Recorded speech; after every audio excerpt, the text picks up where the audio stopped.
नमस्कार, मी रुशाली यादव सारंग. टॉप 9 घडामोडींचा आढावा घेणार आहोत. मात्र त्याआधी एक मोठी बातमी. महायुतीच्या जागा वाटपाबाबत 11 मार्चला दिल्लीमध्ये पुन्हा एकदा बैठक होणार आहे. अमित शहांच्या उपस्थितीमध्ये दिल्लीमध्ये बैठक होणार आहे. शिंदे, फडणवीस आणि अजित पवार या बैठकीला उपस्थित राहतील. कालच्या बैठकीमध्ये तोडगा काही निघाला नाहीये. 3 ते 4 जागांचा तिढा अद्यापही कायम आहे अशी माहिती मिळतीये. रामटेक, वाशिम, यवतमाळ, मावळ, कोल्हापूरच्या जागेवर तिढा आहे अशी माहिती सूत्रांच्या मार्फत मिळतीये.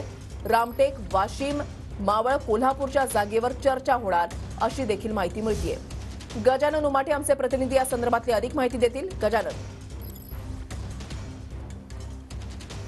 नक्कीच महायुतीच्या जागा वाटपाबाबत काल रात्री दिल्लीत जी बैठक झाली त्यात अंतिम तोडगा निघालेला नाही. त्यामुळे पुन्हा एकदा 11 तारखेला महायुतीचे सगळे वरिष्ठ नेते, केंद्रीय गृहमंत्री अमित शहा यांच्यासोबत बसणार आहे आणि तोडगा काढण्याचा प्रयत्न करणार आहे. सगळ्यात महत्त्वाचं म्हणजे 4 जागांवर अजूनही जी आहे ती चर्चा अडकलेली आहे. त्यामध्ये रामटेक, विदर्भातला एक रामटेक मतदारसंघ आहे, दुसरा यवतमाळ वाशिम जो भावना गवळींचा मतदारसंघ आहे, मावळ आणि कोल्हापूर या 4 जागांवर चर्चा जी आहे ती बाकी तोडगा निघायचा बाकी असल्याची सूत्रांची माहिती आहे. त्यामुळे पुन्हा एकदा 11 तारखेला बैठक होणार आहे. हा एक मुद्दा आहे. दुसरा महत्त्वाचा मुद्दा म्हणजे ज्या विद्यमान खासदारांना, मग ते शिंदे गटाचे असो किंवा इतर, तिकीट दिलं जाणार नाही किंवा त्यांचा मतदारसंघ भाजपकडे येणार आहे, त्यांचं पुनर्वसन कसं केलं जाणार, त्यांना एक शब्द दिला जाणार आहे, त्यावरही तोडगा काढला जाणार आहे की कुठल्या याच्यात त्यांचं पुनर्वसन केलं जाऊ शकते. कारण की शिंदे गटाचे काही विद्यमान खासदार आहेत, त्यांचा मतदारसंघ जो आहे त्यांच्या तिकीट कापण्याची शक्यता आहे. कारण की जे परफॉर्मन्स रिपोर्ट्स आले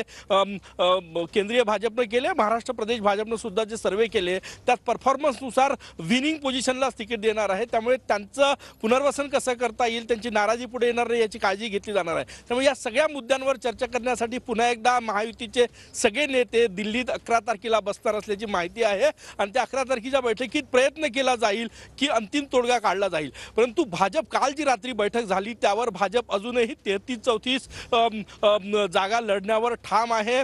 त्यापेक्षा कमी जागा लढू नये असं प्रदेश भाजपच्या सगळ्या वरिष्ठ नेत्यांचं केंद्रीय भाजपच्या नेत्यांकडे म्हणणं आहे. कारण की जो सर्वे रिपोर्ट आहे तो भाजपसाठी पोषक आहे. त्यामुळे कमळावर जास्तीत जास्त उमेदवार लढायला पाहिजे अशी मागणी भाजपच्या नेत्यांकडनं कालही दिल्लीत करण्यात आलेली आहे. आणि जर 33-34 लढायचं आहे तर मग शिंदे गटाला 9 ते 10 जागा येऊ शकतात. त्यामुळे 3-4 जागाचा तोडगा जो आहे तो अजूनही निघालेला नाही. आणि जर शिंदे गटाला 10 जागा आहे तर मग त्यांचे जे सिटिंग खासदार आहे त्यांचे पत्ते कापले जाणार आणि त्या जागा ज्या आहेत त्या भाजपला येणार. त्यामुळे या सगळ्या फॉर्म्युले आहेत त्यावर अंतिम चर्चा, अंतिम निर्णय 11 तारखेच्या बैठकीत होण्याची शक्यता आहे. आणि तीच फायनल बैठक असेल. त्यानंतर कदाचित हा जो संपूर्ण महाराष्ट्रातील महायुतीच्या जागा वाटपाचा जो फॉर्म्युला आहे तो जाहीर होईल. नक्कीच. धन्यवाद गजानन, दिलेल्या सविस्तर माहितीसाठी. अपडेट सातत्यानं तुमच्याकडून जाणून